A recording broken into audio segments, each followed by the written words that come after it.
Bonjour à tous, je m'appelle Tatiana Golovin, j'ai 31 ans et je suis à nouveau joueuse de tennis.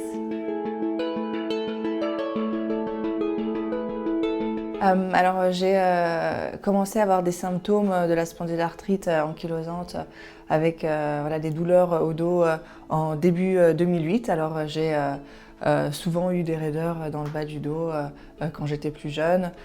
C'est assez courant lorsqu'on fait un sport de haut niveau. Et c'est vrai qu'en début 2008, ça commençait à être de plus en plus intense et surtout, elle ne partait plus. Alors qu'avant, avec un petit peu de repos, j'arrivais quand même à jouer sans douleur. Il y avait de la fatigue, mais c'était aussi assez compliqué de savoir est-ce que c'était lié à la maladie ou peut-être juste les décalages horaires, les voyages et les entraînements. Donc il y a eu ça, il y a eu des petits problèmes aux yeux, des irritations de la peau, mais pareil très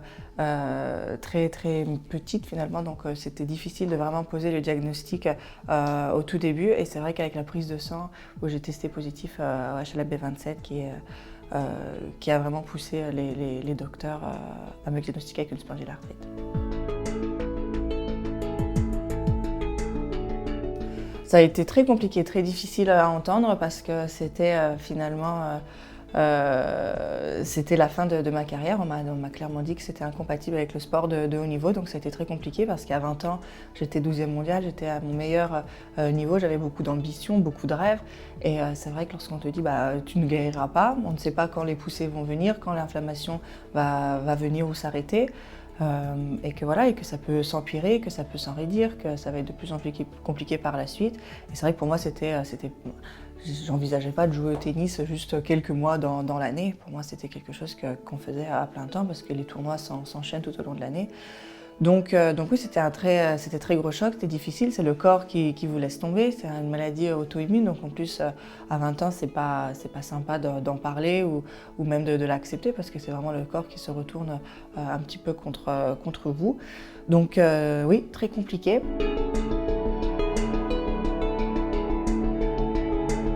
Moi, j'ai eu de la chance que c'est vrai qu'au quotidien, ça me dérangeait pas spécialement. Comme je disais, les douleurs, les raideurs au matin, mais à part ça, j'arrivais quand même à vivre le quotidien tranquillement. J'ai eu des douleurs avec ma deuxième grossesse, où pour le coup, là, pendant 3 semaines, je ne bougeais plus du lit, où on m'avait fait des traitements où j'étais à l'envers avec mon gros ventre, justement pour enlever toute pression du dos, pour un petit peu rééquilibrer tout ça, parce que j'avais quand même 25 kilos de plus qui me poussaient sur le bas du dos, donc c'était pas facile.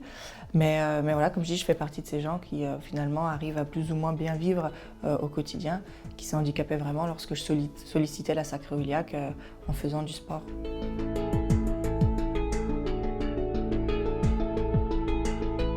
En fait, on vous dit assez clairement qu'on ne peut pas guérir de ça, donc c'est juste, il faut prendre des médicaments pour gérer les douleurs si elles sont trop intenses.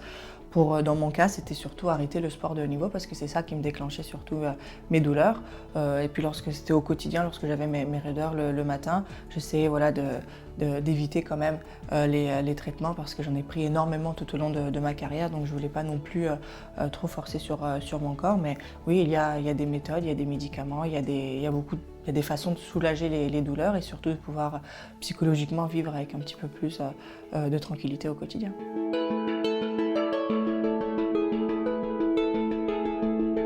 Je suis passée par beaucoup de choses, la micronutrition, tout ce qui était aussi méditation, ce qui était pour le relâchement des muscles sur le bas du dos. Donc j'ai essayé pas mal de traitements alternatifs, l'acupuncture, même aller voir un psy qui me disait que c'était peut-être aussi le fait d'être en désaccord avec soi-même, avec le sacrum qui est le sacré en nous. Donc j'étais pas vraiment... Donc voilà, j'ai essayé de voir un petit peu toutes les solutions possibles justement pour vivre avec ça au mieux. Et puis j'ai l'impression que maintenant j'ai trouvé plus ou moins un bon équilibre. Déjà, on ne peut pas prendre de médicaments lorsqu'on est enceinte, c'est surtout ça. Donc c'est vrai que je pense que ma maman a eu plus peur. Moi, j'étais peut-être encore un petit peu dans dans l'insouciance où j'ai pas trop fait attention à ça. Moi, j'étais juste voilà, contente de cette nouvelle étape dans ma vie. Mais c'est vrai que pour ma maman, ça a été très difficile. Tous les jours, elle avait très peur pour moi de savoir si j'étais en douleur ou pas, et surtout pendant l'accouchement, si ça allait m'affecter. Il fallait bien évidemment en parler à son médecin, à son gynéco pour la prévenir que j'ai ces douleurs-là, que si jamais il y a quelque chose, que pendant la péridurale aussi, voir comment ça pouvait agir. Donc oui, pendant la deuxième grossesse, c'était plus compliqué pour moi, mais pareil, j'ai essayé d'éviter au maximum les traitements. Et comme j'ai dit, j'ai fait cette technique où le kiné m'a mis à l'envers, et ça m'avait bien soulagée.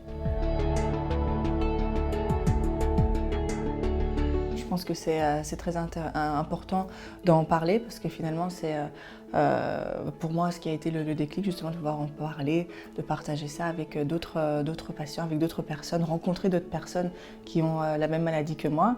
Et c'est vrai que ça m'a un petit peu libérée, ça m'a débloquée. Je me suis dit peut-être que moi aussi je peux continuer à croire et à rêver, en fait. Et mon rêve, c'était de reprendre le tennis, en tout cas de jouer au plus haut niveau. Et c'est vrai que j'ai eu beaucoup de chance de pouvoir m'investir aux côtés de ma vie de spondy et rencontrer d'autres patients. On a fait des petits ateliers, on a rencontré des médecins. Et c'est vrai que l'expérience et les témoignages de tous les patients et des personnes que j'ai rencontrées m'ont vraiment inspirée à reprendre le tennis, à aussi m'ont encouragée, en fait, à faire face à cette maladie que j'avais finalement un petit peu ignorée pendant 10 ans. Et c'est vrai que je vois les témoignages sur la page Facebook aussi, ou sur le site internet que vous pouvez aller voir. C'est vrai que ça aide, le fait de pouvoir partager notre maladie avec d'autres gens.